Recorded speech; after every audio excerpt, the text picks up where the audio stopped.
Alrighty, you guys, it's time to make some food. Let the feast begin. So, as you know, we're on chapter 7, the Great Hall Feast. The kids have arrived to Hogwarts and everything is absolutely amazing, mystical, magical, wonderful, marvelous. So, I went ahead and set up a little bit of a cooking station here. As per usual, this is usually the area that I like to do. And we're gonna be making something called powdered toad stool ice cream. What am I supposed to do with frozen frogs? Why, suck on them, of course. Suck on them? My sister came up with that name. I know that's like something that witches use in their recipes and whatnot, but we kind of like reimagined it to be for the Harry Potter land, since it's quite gross and ugh, you guys, toads. Ugh, I was disgusted when I first heard the name. So basically I'm going to reinvent and reimagine this recipe that I found in the unofficial Harry Potter cookbook. It is that purple cookbook with a purple cover, and it basically states that it's for classic and unique ice cream flavors. That's the title of the recipe. So what we're gonna need 2 cups of whole milk. We'll need a cup of white sugar, 5 egg yolks, just the egg yolks, not the whites, so separate them. We'll need 10 tea bags. My favorite is the lemongrass tea, so I just opened it up and removed the label, you know, the little paper that has the writing. So that way it'll be, you know, easy for me. So that's 10 of them right here. We'll also need some instant tea powder. I, of course, went with the green tea or matcha, you know, toad, green. I know that's a frog, but you know, ugh, those creatures are disgusting. Yeah, so we have the matcha powder, about like 2 tablespoons or so, and some heavy cream, which is still in the fridge because I'm trying to keep certain things relatively cool. And I think that's it. Yeah, let me double check. Oh, milk, tea bags, instant tea, heavy cream, granulated sugar, and egg yolks. And I guess you can, you know, flavor it to your liking. You could use jam. I saw Bradley Bakes. He's like really good at doing his little Harry Potter kitchen. I saw that he used jam in some of his ice cream flavors. I know you can use essences like caramel essence. You could use vanilla essence, whatever you like. Pistachios, make it your own. Apricots if you wanted to, raspberries, blueberries, whatever you like. Yeah, so we're gonna go ahead and head to the kitchen. Before we do so, let's grab our ingredients. We're gonna need our 2 cups of milk and 10 tea bags. Let me open this very last one. Again, I got the lemongrass. Oh, what's your favorite tea, you guys? So I don't think I've ever had ice cream tea. Like, ice cream tea, yeah. My sister is saying that she had tried this mochi type of ice cream tea once. I don't recall. I'm like, and I was with her. I was like, what? So yeah, I take off the little tag here and call that a day. This almost could be used as like a Slytherin house dessert if you wanted to look at it, because toads and the green color. Ugh. You guys, I recently took like a BuzzFeed quiz with my sisters and friends. Some of us got placed in Hufflepuff, some of us got placed in Ravenclaw, and another got placed in Gryffindor. Nobody was placed in Slytherin, so I guess it's pretty good, huh? Nobody's really evil. They have that little sinister. I don't want to call Slytherin sinister or evil, even though it feels like that's what it is synonymous with, just bad people. That's not a witch or wizard who went bad. It wasn't in Slytherin. But maybe I'll understand it far more once I go through the books. Maybe I can kind of like grasp it a little bit more. But can you guys guess what house I'm in? Please leave your house below in the comments. I would love to find out what house you are in, if you've ever taken a quiz, what house do you want to be in, and what house are you in? Anyway, let's head to the kitchen, grab our milk, grab our tea bags. What we're going to do is we're going to heat up the tea. We're going to heat up the milk, okay? But we're not going to boil it. It's just supposed to be very hot. Low heat! Just a simmer.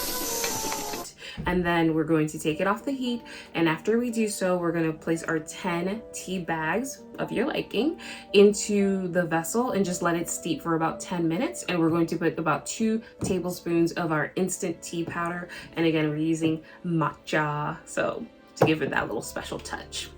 Let's go.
Alrighty guys, so now it's time to add my 1 cup of granulated white sugar. It's white sugar. And then we're gonna add 2 cups of heavy cream, okay? So let's go ahead and open that up and measure it right now.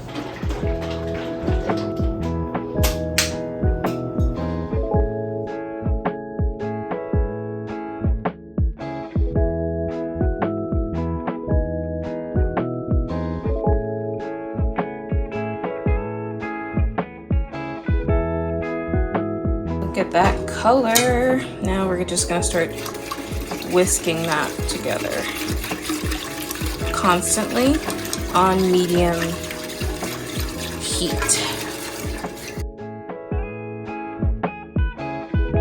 You guys, we're at the part of the recipe where we're supposed to kind of temper the egg yolks. This is the scariest part in my opinion, because you don't want to scramble your eggs. If you've ever seen any cooking show on YouTube or on Food Network or on the cooking channel, wherever, or even in movies, but mainly Food Network, that's where I've learned it over the years, you have to add your hot liquid to the egg yolk and temper it, like, you know, do a slow process so you don't end up with yucky scrambled eggs. This will be my first attempt of trying to do such a thing, so really wish me luck, because I just tasted the milk, the heavy cream, the sugar, the the milk and matcha powder and the tea, and it tastes really good. I think my mom would really like this because she likes lemongrass as well. But okay, I'm scared. The color is really something. It looks like pistachio, but it's so ugly. It's so ugly but beautiful at the same time. Those little clumps there are, like, I guess, clumped up matcha balls. At the very end of the day, we are going to use a sieve. I think that's what you call that. A sieve, is it? Strainer? I've heard it both ways. I don't know. We're gonna use one of those to make sure we get everything out that we don't want in our ice cream, because we want a very smooth texture. It's starting to get a little bit late because I'm doing this in shifts. You know what I mean? So here we go. The mixture now is very warm and hot. It's not boiling, it's not bubbling. We do not want that. And now I'm going to add a little bit of that hot mixture into my egg yolk. Whisk, whisk, whisk. And then we're supposed to add the rest of the egg yolks into the general pool of hot liquid, if that makes sense. My goodness. The recipe will be below. I will write it in detail, I promise you.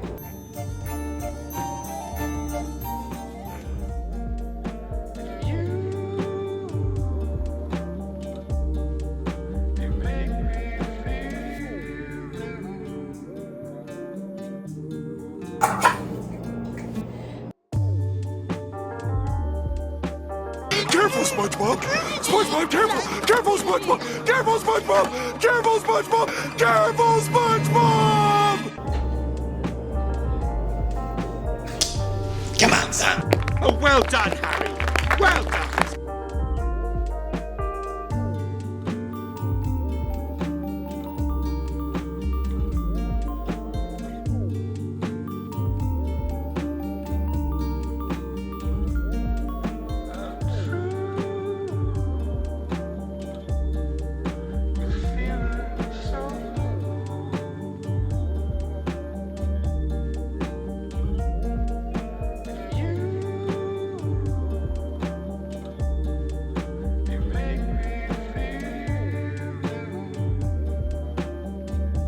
Okay, so it is the next day. Since our ice cream has been, it's not ice cream yet, but since our mixture was in the fridge for a while, let's go ahead and open up our ice cream machine, our ice cream maker. Okay, I'm just gonna go ahead and set this up and we'll pick back up then. Okay guys, so this is my first time using this ice cream maker. It's brand spanking new to me. I'm so excited. So I went ahead and chilled this canister here. Okay, I chilled our ice cream mixture concoction overnight. I just let it stay in the refrigerator overnight. We have some ice, of course. You guys, I have like my own little ice maker in the kitchen, and it's okay to touch this because, you know, but that's the ice. And it's still making more because I doubt that what I have in here will be enough. So my machine is still running over there. I also have Morton's coarse kosher salt. That's just what I had in my pantry. So I was like, let me go ahead and just use that, you know, since that's what I have. So first things first, we're going to put our ice cream mixture into the chilled canister. So I'm just removing like the saran wrap. I'm sorry that you can't see that. And it looks really, really good. It did not create like a weird like film or anything like that. All right, so I'm just gonna pour my ice cream mixture into the canister here. Oh, it is so smooth, you guys. It is so smooth. What's next? Oh yes. We're gonna put the lid on top here, okay, and then I guess we'll put the lid cap on top of the lid, maybe, right? And then we'll throw everything right in the middle of the ice cream maker.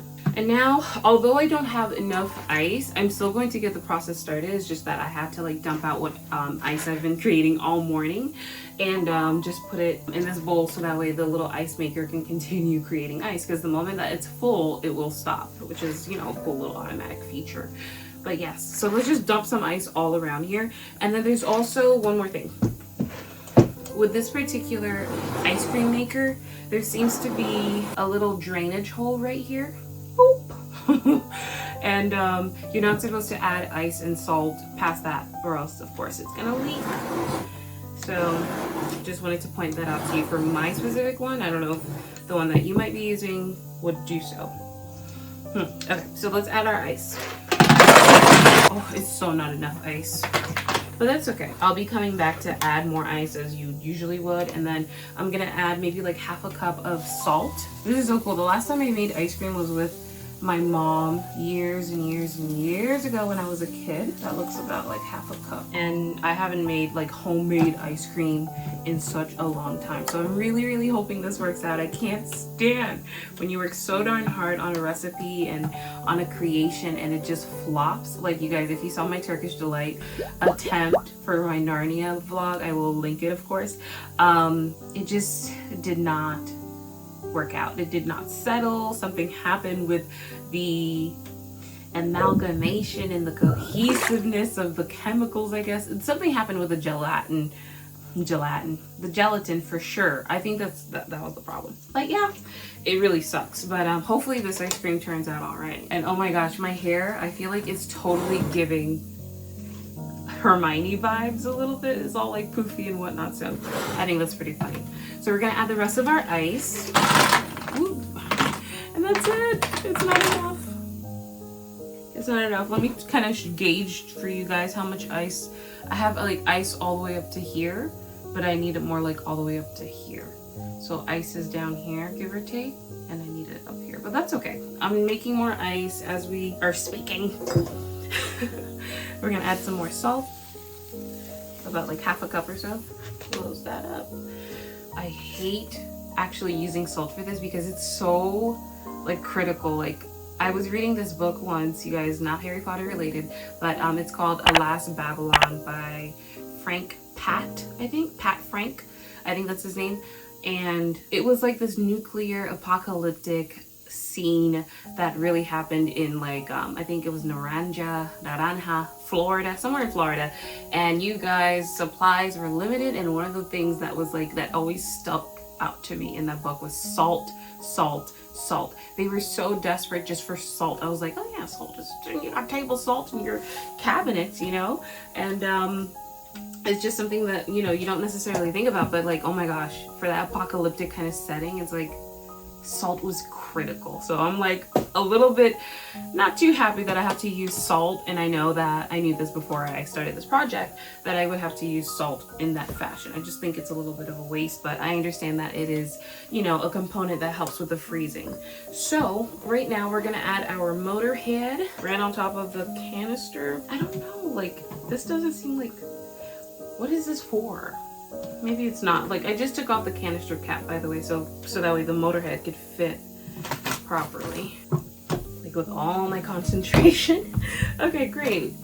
It sat just right. I'm gonna actually turn it because the nostalgia is like on this side, as if you guys can see it.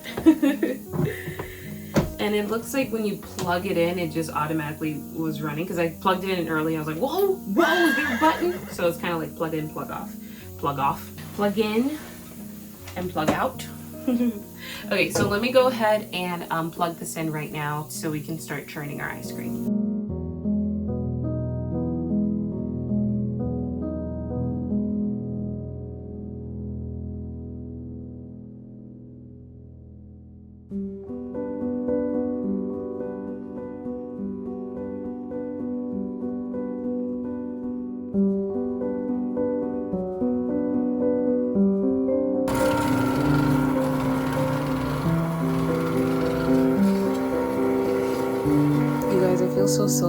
So silly. Like, what is wrong with me? I forgot to add something extremely critical, and then later on I'm like, I don't know what happened. I forgot to add this. Oh my god. Somebody probably was like, hey girl, like, man, you forgot to, oh my gosh. So I'm going to add it right now. What is wrong with me? Let's do that right now. I'll show you me adding it. Oh, I'm not embarrassed, but I'm like, oh gosh. You know, when you just get caught up in what you're doing, you just do the thing. Alrighty, you guys, silly me. This is my first time using this machine and pretty much an ice cream maker. So I'm gonna add this. My god, it was doing nothing. That's my phone. Yeah, so that was absolutely useless. We need this to turn the ice cream. Goodness gracious. Oh my god! So I'm just adding it to the canister here. And then we're gonna put our lid back on. Oh gosh, I feel so silly. And then we'll put the motor back on and turn it on again. That would have been so sad if I wasted like 5 hours or something. I come back and I'm like, this is a piece of crap machine. Round two! Okay guys, so now that everything's in place, I'm just gonna let that do its thing. I'm gonna keep adding ice periodically as my ice maker gets more full. Add salt. I'll stir every like 20-25 minutes or so, and I'll update you guys once we start seeing some crystals and some formation. I really don't want it to be soft serve. I just kind of want something a little bit in the middle, so I'll check back with you guys in just a little bit. Alrighty guys, so it's been about like an hour and a half or so, and this is the consistency or texture that we have. So pretty much soft serve ice cream. What I'm going to do now to kind of harden it up, because I don't want it like this, I want it like to be able to kind of have round scoopable formation, a little bit more dense. I'm gonna put it inside a freezer safe container and just pop it in the freezer. So yeah, I just wanted to show you guys. I didn't get this just for this video. I've had this actually in my my pantry for like, my cabinets rather, for like months. $4.99. I got it at Home Goods. Where is it? The freezer safe thing right there. So freezer safe. Okay, so let's go ahead and do that right now, and then also kind of like tidy up as well and clean up our space.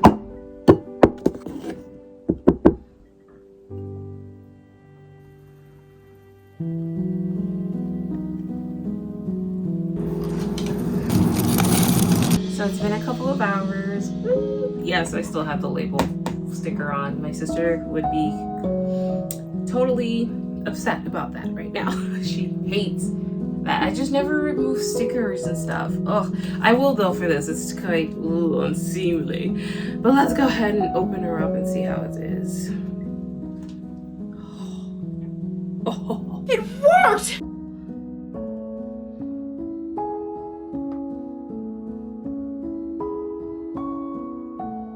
Okay, so let's go ahead and scoop this up. Oh, it's very soft. Maybe it needs longer in the freezer. It is still super soft, so maybe having it overnight would be best, but I'm going to go ahead and try that. You can't really make any kind of balls with this. So yeah, I have a little bit here in this glass container. If you want, you can, powder a little bit of matcha to signify the powdered toadstool essence of it all. I think it came out really, really good. This is pretty much soft serve. I would definitely leave this overnight in the freezer to see if it could harden up. And it depends on, what you like. Some people actually like soft serve ice cream. I personally don't, even though it's gonna melt anyway, you know what I mean? But still, it's like, oh, I don't want to just start off by having like a soft ice cream. So let's go ahead and give this bad boy a taste, y'all. That's what really matters at the end of the day. Here we go. Bottoms up.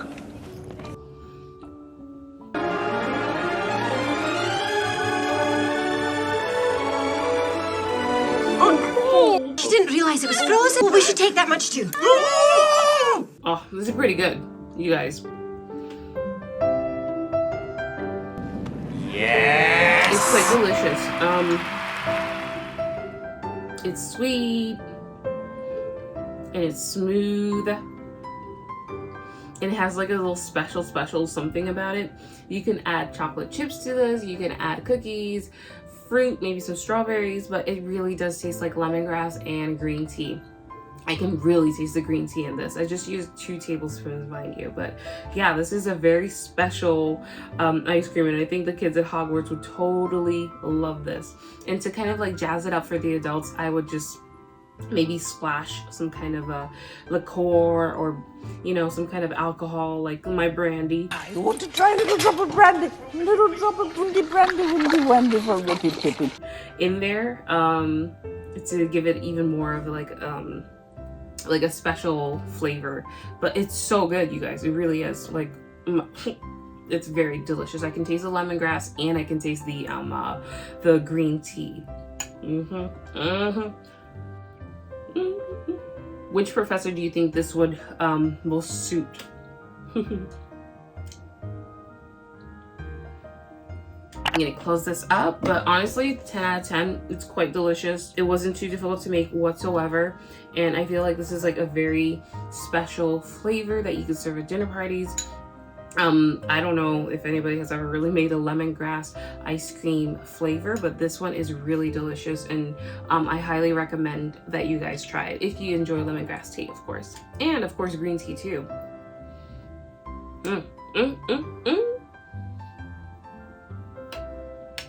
It's so good, and I'm not an ice cream person, you guys.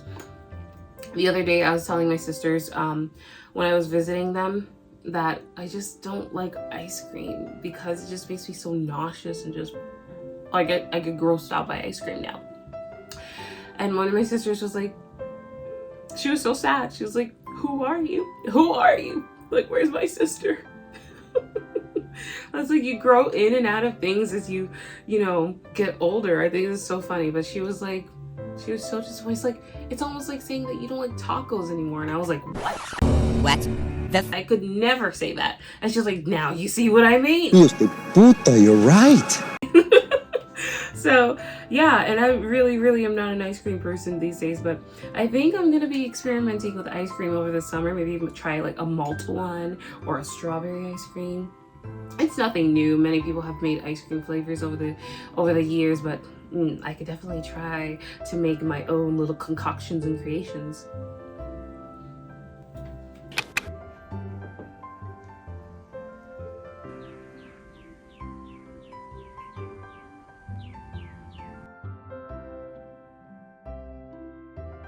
Oh, Mail's here.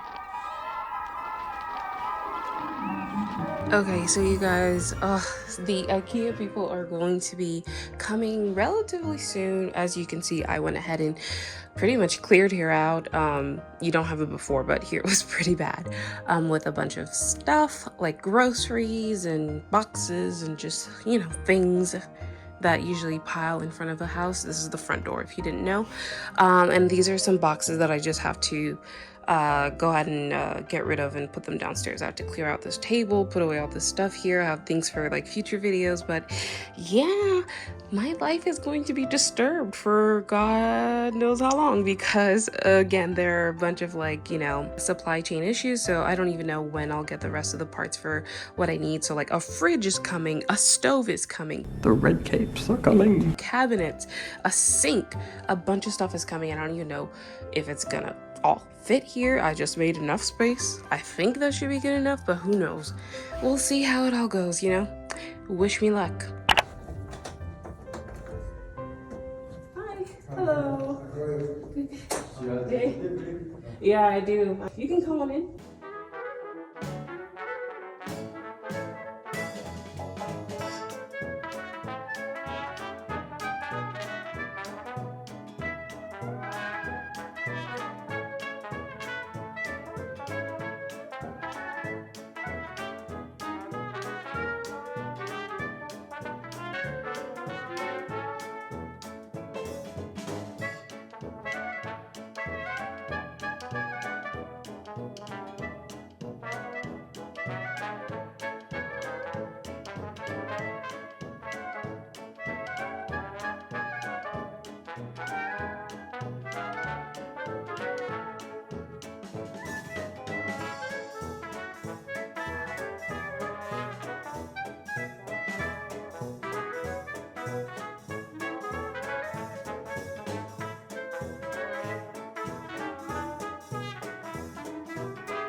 Hey guys, so I decided to continue reading, just in case people did want to see that, because I asked a question earlier in the vlog that you guys can answer below again, whether or not you like this format where I'm a little bit more detailed with the story, or if you just want something that's a little bit more vague and rushed and just like snapshots of what's going on. But yeah, I'm pretty much, we're done with dessert. The kids are, we're not done with dessert actually. The kids are picking out, you know, their desserts. It looks like Harry just picked up a treacle tart, which sounds so good. so good.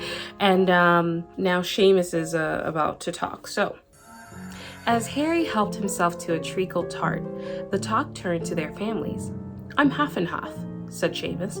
"My dad's a muggle. Mum didn't tell him she was a witch till after they were married. Bit of a nasty shock for him." I think I remember that they said this particular line in the movie. My dad's a muggle. Mum's a witch. Bit of a nasty shock for him when he found out. Okay, the others laughed. "What about you, Neville?" said Ron. "Well, my gran brought me up, and she's a witch," said Neville, "but the family thought I was all muggle for ages." Oh my gosh. "My great-uncle Algie kept trying to catch me off my guard and force some magic out of me. He pushed me off the end of Blackpool Pier once. I nearly drowned, but nothing happened until I was 8. Great-uncle Algie came round for dinner, and he was hanging me out of an upstairs window by the ankles when my great-auntie Enid offered him a meringue, and he accidentally let go." Why is it always me? Oh my gosh! Murphy! Pull me in! Pull me in! Hoist me up! I'm trying! Hoist me up. That's crazy. But I bounced all the way down the garden and into the road. They were all really pleased. Gran was crying. She was so happy. Like, are you kidding me? That's what you're happy? You're happy that... Let me not even get into that. That's insane. That's insane. Like, what? Wow. That's crazy. And you should have seen their faces when I got in there. They thought I might not be magic enough to come, you see. Great Uncle Algie was so pleased he bought me my toad. Thanks. The loser toad. On Harry's other side, Percy Weasley and Hermione were talking about lessons. I do hope they start right away. There's so much to learn. I'm particularly interested in transfiguration, you know, turning something into something else, of course. It's supposed to be very difficult. You'll be starting small, just matches into needles and that sort of thing. Oh my gosh, so you got the two practically Ravenclaws together. Percy the prefect and Hermione the haughty. Oh my gosh, okay.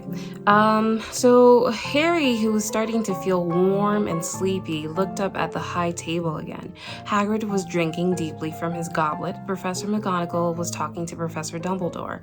Professor Quirrell, it's kind of interesting actually, just pausing there for a sec. Professor Dumbledore. So it's like, I can't recall if Dumbledore ever taught a class at Hogwarts for the duration of the, you know, these books and whatnot, like during these books, like because I don't see that. I know he must be retired. He's the headmaster, right? Or is that not the proper word for him? Because he's the leader of the school. He's principal. He's pretty much the principal of the school, I guess. So headmaster, I guess. Yes. Does that make sense? I don't know. Like Professor Dumbledore. Why did we never see Professor Dumbledore teach a class? You know what I mean? So, yeah. That's just something that came to me. Maybe it is in the book, maybe it's not. But, yeah, I don't know. Professor Quirrell, in his absurd turban, was talking to a teacher with greasy black hair, a hooked nose, and sallow skin. That might be Snape. It happened very suddenly. The hook-nosed teacher looked past Quirrell's turban straight into Harry's eyes, and a sharp, hot pain shot across the scar on Harry's forehead. Ouch! Harry clapped a hand to his head. What is it? Asked Percy.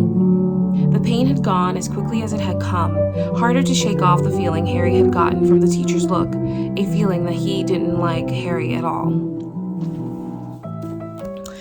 Right. Who's that teacher talking to Professor Quirrell? He asked Percy.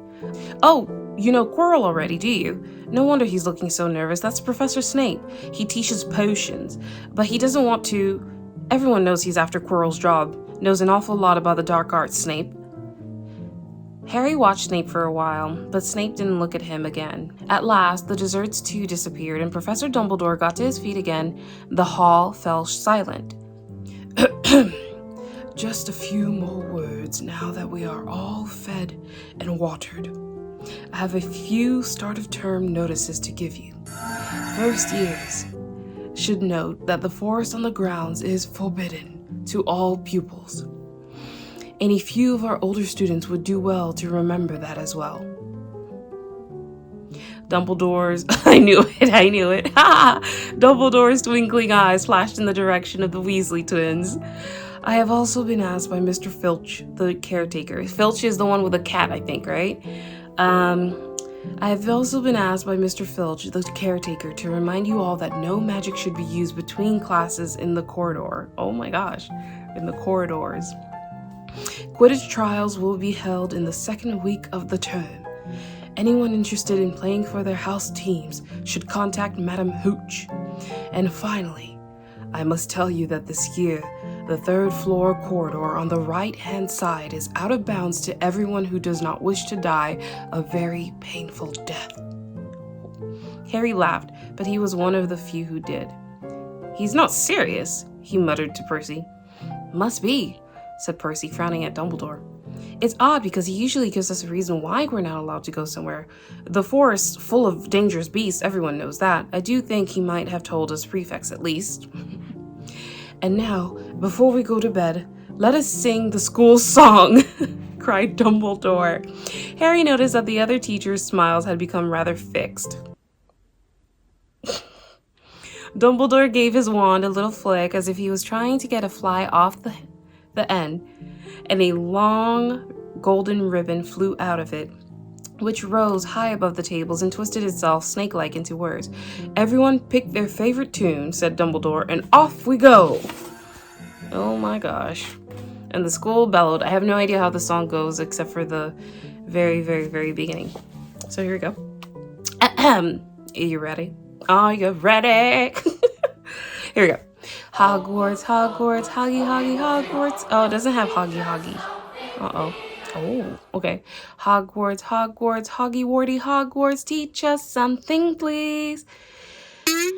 Whether be old and bald or young with... I don't know how it goes. Our heads could do with filling with some... Oh, there it is. Dead flies and bits of fluff. Ugh. Anyway, I have no idea. Let's move on. It says here, everybody finished the song at different times. At last, only the Weasley twins were left singing along to a very slow funeral march.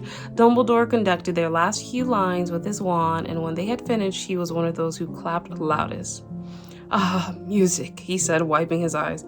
"A magic beyond all we do here. And now, bedtime. Off you trot." The Gryffindor first years followed Percy through the chattering crowds out of the Great Hall and up the marble staircase.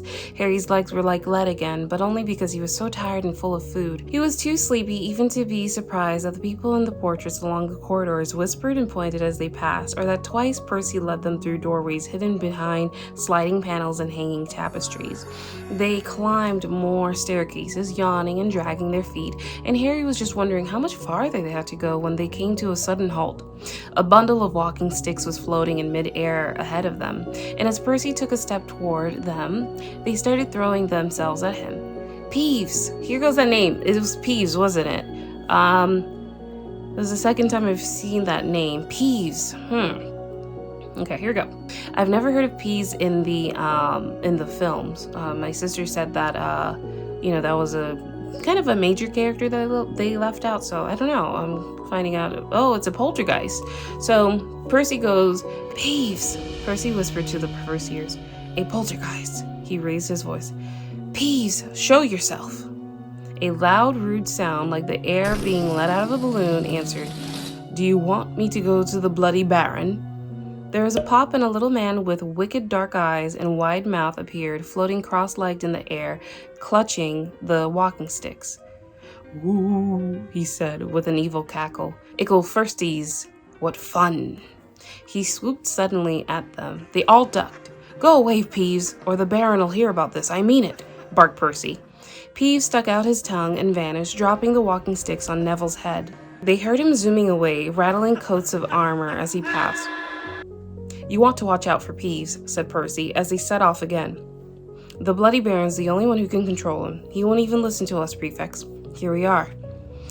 At the very end of the corridor hung a portrait of a very fat woman in a pink silk dress. "Password," she said.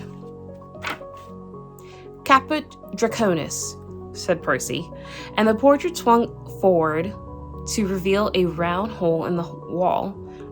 They all scrambled through it. Neville needed a leg up and found themselves in the Gryffindor common room, a cozy, round room full of squashy armchairs. Percy directed the girls through one door to their dormitory and the boys through another. At the top of the spiral staircase, they were obviously in one of the towers. They found their beds at last. 5 4-posters hung with deep red velvet curtains. Their trunks had already been brought up. Too tired to talk much, they pulled on their pajamas and fell into bed. "Great food, isn't it?" Ron muttered to Harry through the hangings. "Get off, Scabbers! He's chewing my sheets!" Harry was going to ask Ron if he'd had any of the treacle tart, but he fell asleep almost at once. Perhaps Harry had eaten a bit too much because he had a very strange dream. He was wearing Professor Quirrell's turban, which kept talking to him, telling him he must transfer to Slytherin at once because it was his destiny. Harry told the turban he didn't want to be in Slytherin. That's a hard word. Slytherin. Harry told the turban he didn't want to be in Slytherin. It got heavier and heavier. He tried to pull it off, but it tightened painfully, and there was Malfoy, laughing at him as he struggled with it. Then Malfoy turned into the hooked-nosed teacher Snape, whose laugh became high and cold. There was a burst of green light, and Harry woke, sweating and shaking. He rolled over and fell asleep again, and when he woke next day, he didn't remember the dream at all. Whoa. Okay, this is the final chapter we'll be reading for the video, you guys. It's called Chapter 8, The Potions Master. Let me see how many. Oh, wow. I literally just, right here. So Chapter 8, The Potion Master. I literally just, like, flipped and boom. Next one, which is The Midnight Duel. I don't even remember what that is, honestly. So it goes from page 131 to 142. I will not be reading all of that, of course, because that would be far too much. Let me go ahead and just read the first page of this, and then I'll read a little off camera and come back in and fill you guys in with what we've read. So the Potions Master. There, look. Where? Next to the tall kid with the red hair, wearing the glasses. Did you see his face? Did you see his scar? Oh, they're talking about Ron, I guess. The tall kid with the red hair, and Ron is supposedly tall. Okay. Whispers followed Harry from the moment he left his dormitory the next day. People lining up outside classrooms stood on tiptoe to get a good look at him, or doubled back to pass him in the corridors again, staring. Harry wished they wouldn't, because he was trying to concentrate on finding his way to classes. There were 142 staircases at Hogwarts, wide, sweeping ones, narrow, rickety ones, some that led somewhere different on a Friday. Whoa, you can seriously get lost then. Some with a vanishing step halfway up that you had to remember to jump. Wow. Then there were doors that wouldn't open unless you asked politely, or tickled them in exactly the right place, and doors that weren't really doors at all, but solid walls just pretending. It was also very hard to remember where anything was, because it all seemed to move around a lot. The people in the portraits kept going to visit each other, and Harry was sure the coats of armor could walk. Okay. I feel like I'm finally starting to place people. You know, when you just watch the films, you're just like, yeah, it's that person or is that person. Now that I am able to reread this, I'm like, okay, I think I now really know who's who. So like, I would have never, if you asked me the name of the guy wearing the turban, I would have been like, I have no clue. Of course, some of the very famous ones, Hagrid, Dumbledore, Snape, McGonagall, easy peasy, right? But yeah, like, I would not be able to give you the name of Argus Filch. I would not be able to give you the name of his cat, Mrs. Norris, which I just found out. I couldn't give you the herbology teacher's name, Professor Sprout. And I certainly wouldn't be able to give you the charms teacher's name either, Professor Flitwick. So I think that's really cool. Reading it really just kind of like solidifies it into your conscious, and just like, you know, you're able to better absorb it, and just like it sticks with you almost like a tattoo, you know what I mean? So I think that's pretty cool. Even though I know watching a movie should be like, yeah, it's like, it's visual too, but no.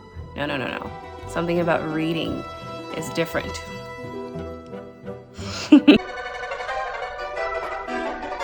Just gross. We're the defense against the dark arts teacher, Professor Quirrell, and it just makes me so disgusted right now.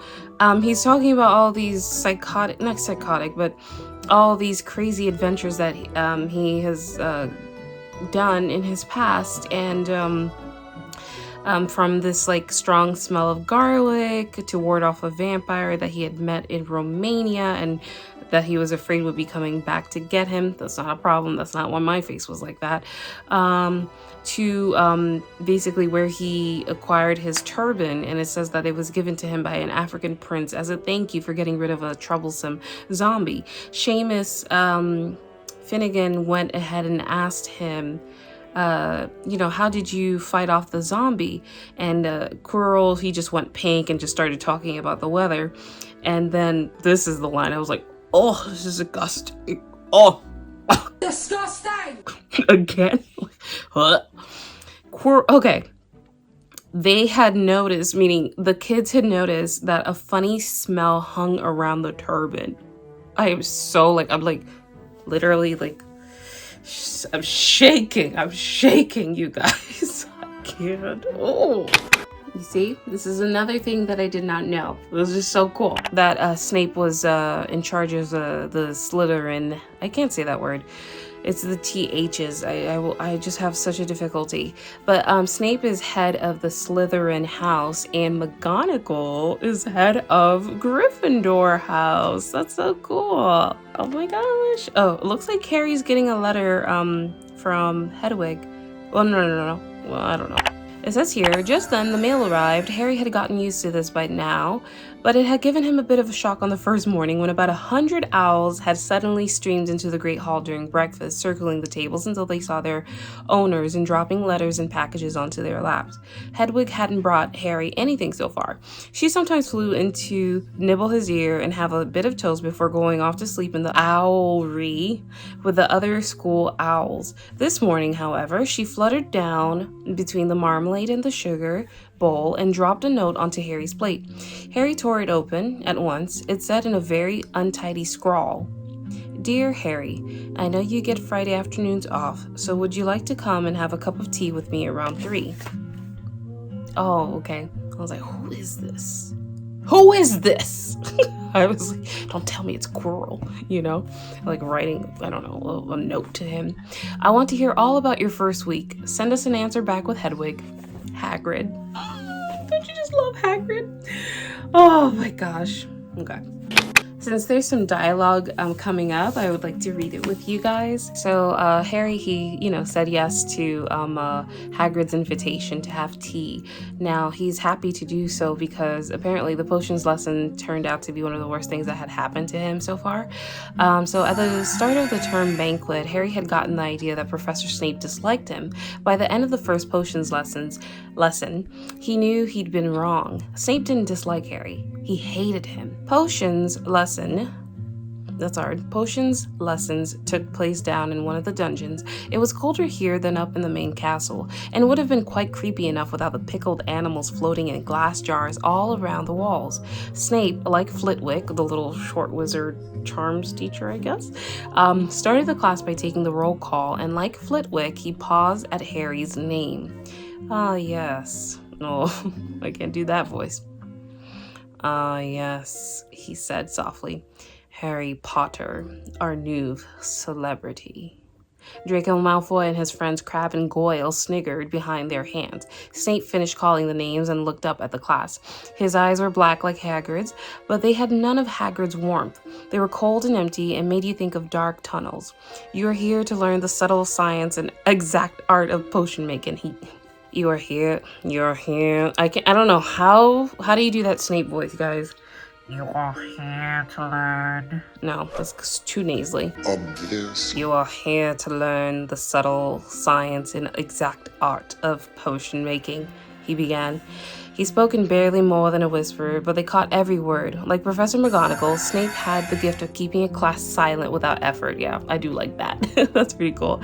As there is a little foolish wand waving here, many of you will hardly believe this is magic. I don't expect you will really understand the beauty of the softly simmering cauldron with its shimmering fumes, the delicate power of liquids that creep through human veins, bewitching the mind, ensnaring the senses. That's that epic line everybody loves saying, ensnaring the senses. I can't, you guys, I'm a girl, I'm a woman.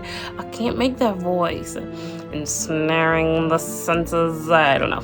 I can teach you how to bottle fame, brew glory, even stopper death. If you aren't as big a bunch of dunderheads as I usually have to teach. Insult. More silence followed this little speech.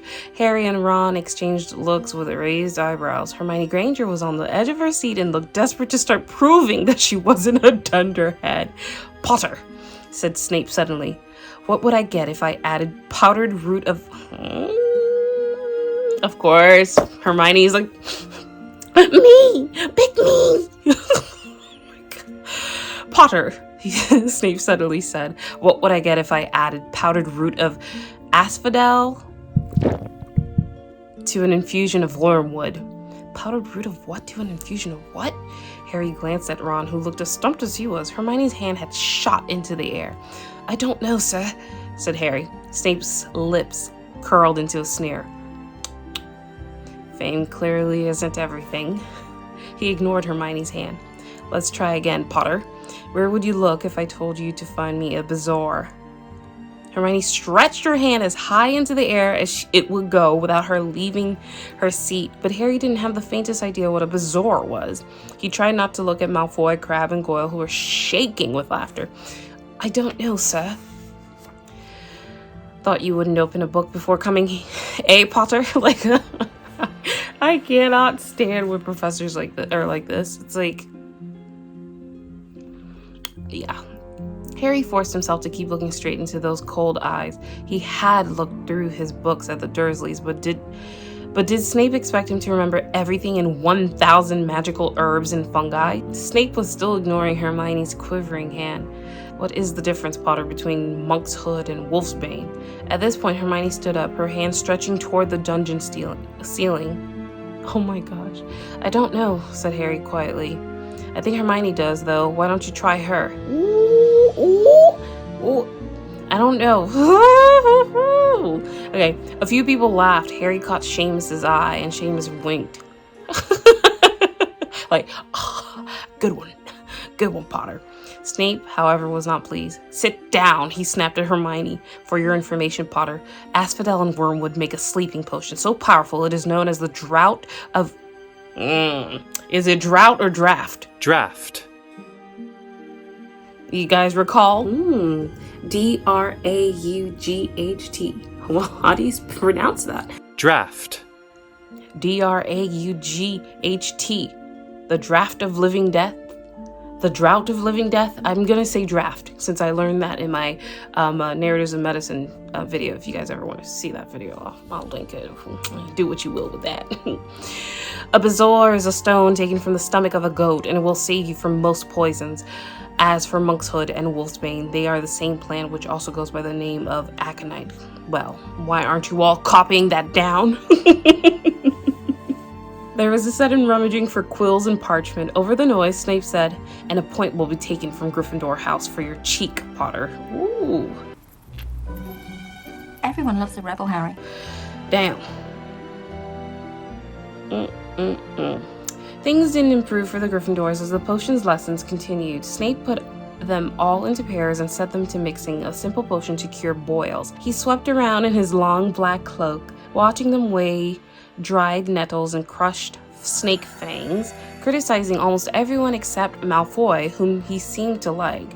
He was just telling everyone to look at the perfect way Malfoy had stewed his horned slugs when clouds of acid green smoke and a loud hissing filled the dungeon. Neville had somehow managed to melt Seamus's cauldron into a twisted blob, and their potion was seeping across the stone floor, burning holes in people's shoes. Within seconds, the whole class was standing on their stools while Neville, who had been drenched in the potion when the cauldron collapsed, moaned in pain as angry red boils sprang up all over his arms and legs. Ay!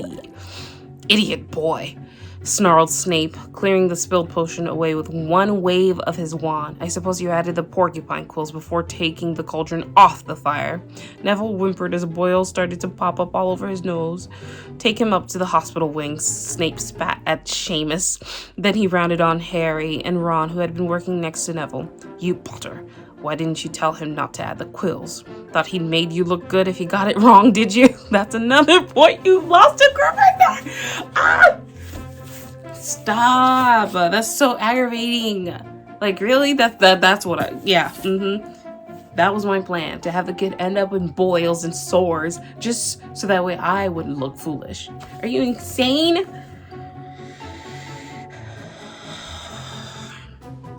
Okay, we're coming up to pretty much the very last page of the 8th chapter, the Potions Master. So here we are. So Harry and Ron, they came up to Hagrid's little cottage, his little wooden home, and they're about to have, I guess, tea and these delicious sounding things called rock cakes. They were like, they seem like they're very shapeless lumps with raisin that almost break people's teeth. But I would probably have to dip it into some hot tea to, again. That might be something that grosses some people out. Harry and Ron were delighted to hear Hagrid called Filch that old git. And as for that cat, Mrs. Norris, I'd like to introduce her to Fang sometime. Do you know, every time I go up to the school, she follows me everywhere. Can't get rid of her. Filch puts her up to it. Harry told Hagrid about Snape's lesson. Hagrid, like Ron, told Harry not to worry about it, that Snape liked hardly any of the students. But he seemed to really hate me. Rubbish, said Hagrid. Why should he? Yet Harry couldn't help thinking that Hagrid didn't quite meet his eyes when he said that. How's your brother Charlie? Hagrid asked Ron. I liked him a lot. Great with animals. Harry wondered if Hagrid had changed the subject on purpose. While Ron told Hagrid all about Charlie's work with dragons, Harry picked up a piece of paper that was lying on the table under the tea cozy. It was a cutting from the Daily Prophet. Gringotts break-in latest. Investigations continue into the break-in at Gringotts on 31st July, widely believed to be the work of dark wizards or witches unknown. Gringotts goblins today insisted that nothing had been taken. The vault that was searched had in fact been emptied the same day. But we're not telling you what was in there, so keep your noses out of it if you know what's good for you, said a Gringotts spokesgoblin this afternoon.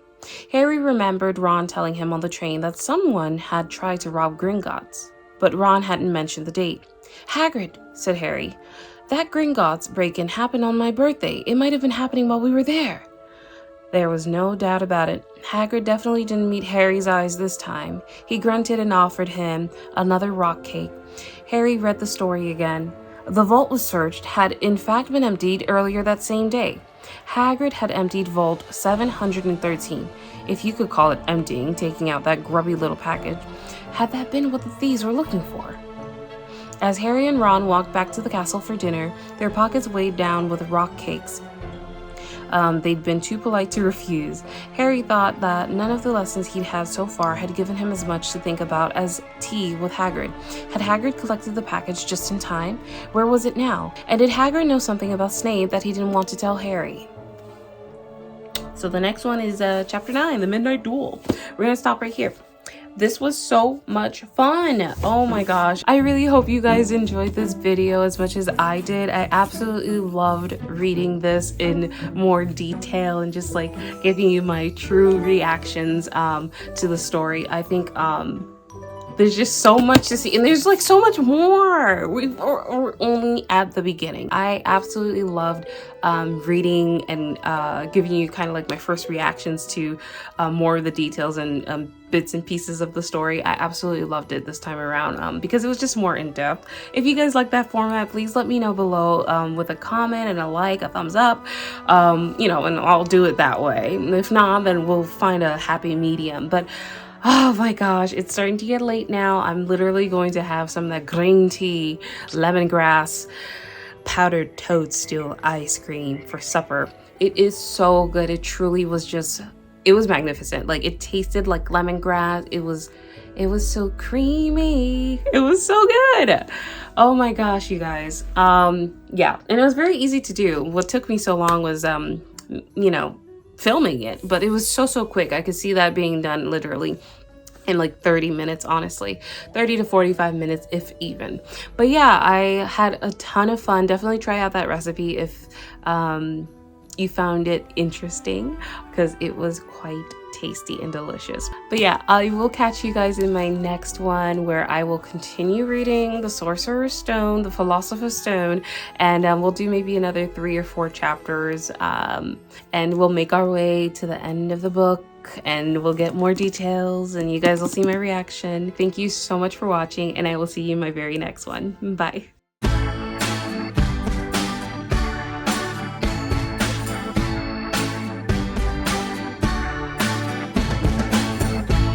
You in the park on Wednesday. You were dressed for sunshine.